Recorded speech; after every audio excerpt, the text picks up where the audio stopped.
Inadequate infrastructure at Adan Technical School in the Adan East District of the Greater Accra region is adversely affecting the intake of freshmen as a school grapples to find space for 900 new students. Headmistress Evelyn Azansu revealed this during the donation of student beds with mattresses to 2 educational institutions by the Member of Parliament for Adan constituency, Comfort Doyo Ganza. My colleague Carlos Caloni has more in the following report. Despite Adan Technical School requesting space for 580 students this year, the demand for admission has already reached almost 900. Headmistress Evelyn Azansu informed Joy News that they have only 1 classroom for the 900 students, as inadequate infrastructure continues to hinder effective teaching and learning. This year, after giving the classrooms to 2nd and 3rd years, we have only 1 classroom left for 1st year's intake. And then, we asked for 580, but now we are hitting almost 900. And where to put them is a challenge. Having 1 classroom for 1st years, where are we going to put them? You see, so those are the challenges that we have. And the number of furniture that we have will not cater for even the continuing students and then the freshers that are coming. You see the 18-unit classroom block there. Rainstorm has taken it off. We wrote letters severally for government to come and then the contractor to come to our aid, but still nothing has been done. And we have a 3 classrooms there. At least when roofed, it can ease the challenge for us a little, but that one too still is standing without any attempt to re-roof it for us. We are not able to contain the numbers that are coming because most people wanted to come to Adan Technical Institute. But because of the challenges we have on the ground, we cannot take more than we can. At Adan Senior High School, students and school authorities lament inadequate beds and running water as major challenges requiring urgent attention. We're not having enough beds in the dormitory, and some of them used to sleep on bare floors. When we wake up in the morning, they gather up the beds at one place and then leave for school. And apart from the beds, we also face water challenges. As an interim measure, MP for Adan, Comfort Doyo Ganza, through the support of the German government, has donated a number of mattresses and dual student beds to Adan Technical and Senior High Schools. In all, we have 36, so we have sent, we have 56. We have sent 20 to other school, which is Adan Technical, and we have brought 20 to Adan Senior High. And the health sector too, we have given them 10. We have over 3,000 students who are to use water to bath, which no water tanker can serve them. But we have a river just across the street.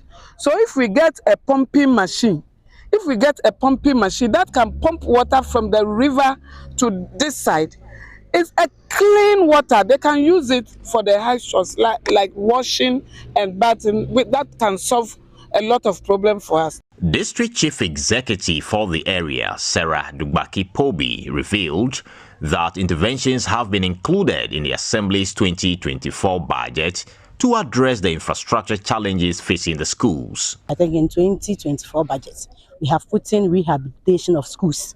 We have decided we are not going to build any more schools, but rehabilitate those that we have. So that's the stance that we've put in place. I think Adan Technical is part of our budget that we did this year, that we are going to help renovate everything that they have there. But with the classes that they are saying, we've also gone to Get Fund to also plead with them to see in their budget if they can give us additional classrooms for them to also have their way to at least admit more students in the school. The MP also supported students affected by the floods caused by the spillage of the Akosombo Dam at Pediatokope with various cash amounts and some groceries, remaining resolute in collaborating with stakeholders towards the socio-economic development of Adan residents. Carlos Caloni, Joy News, Adan. And now the National Democratic Congress has commenced a compilation of stalled projects across the country. Completion of these projects will remain key on the agenda of the National Democratic Congress government if successful in the coming elections. Flag bearer John Mahama says the resources found in government coffers after assuming power will be channeled towards these projects. Nanaya Ojima told the Volta region with the former president and comes through with this report.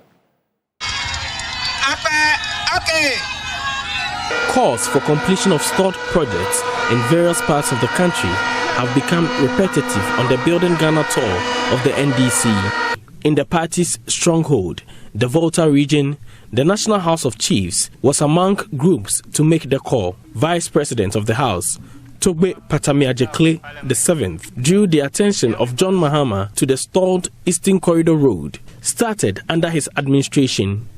During your tenure as president of this country, the Eastern Corridor was always on the agenda. Unfortunately, we were not able to complete it to make travels from one end of the region to the other. The question I would like to put to you is, what will happen if I assume the mantle of power come next year? Earlier at a stakeholder meeting, the NDC flag bearer expressed dissatisfaction over government's decision to start new projects as many remain stalled across the country. It's not only in the Volta region, it's all over the country.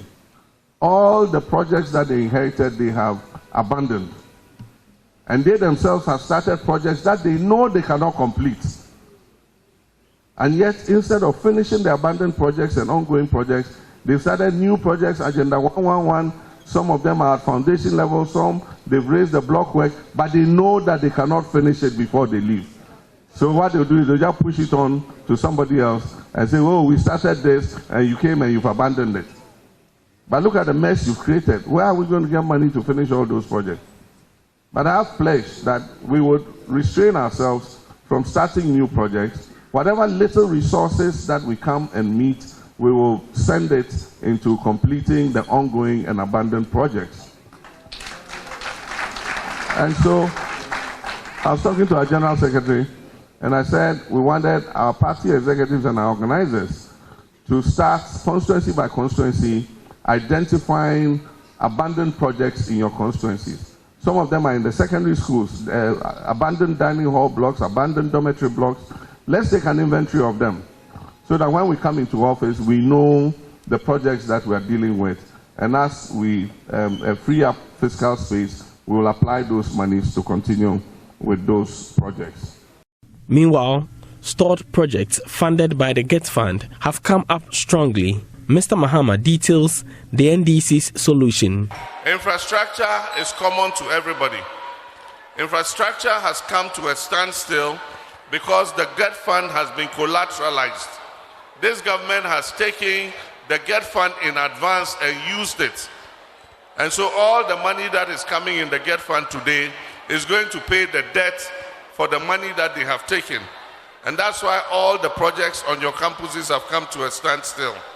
And so I have suggested that they should add the GET Fund debt to the debt restructuring so that it frees up the funds for us to be able to pay the contractors to continue the projects that are on your campuses. For Joy News, Nanaya Ojima, Volta Region. Volta Region traditional overlord of the Akpini State, Togbe Dagadu IX, says his doors are open to more philanthropic initiatives, which he sees as crucial to the socio-economic development of his area. The traditional authority in the Volta region made the call to action when the Black Music Appreciation Collective Africa Foundation commissioned its first project to share a plate with less privileged persons within the Pando municipality. There's more in this report.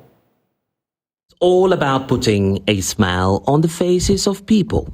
That's the mission of the Black Music Appreciation Collective Africa B-Marker Foundation, which has outdoored a project to share a plate with the less privileged in society. Long queues and an impatient crowd flooded the donation drive in the Pando municipality, the first community to benefit from this Pan-African initiative. Togbi Dagadu, traditional overlord of the Akpini state, lauded the initiative while calling for more philanthropic initiatives, which he sees as crucial for the development of the Kpando municipality.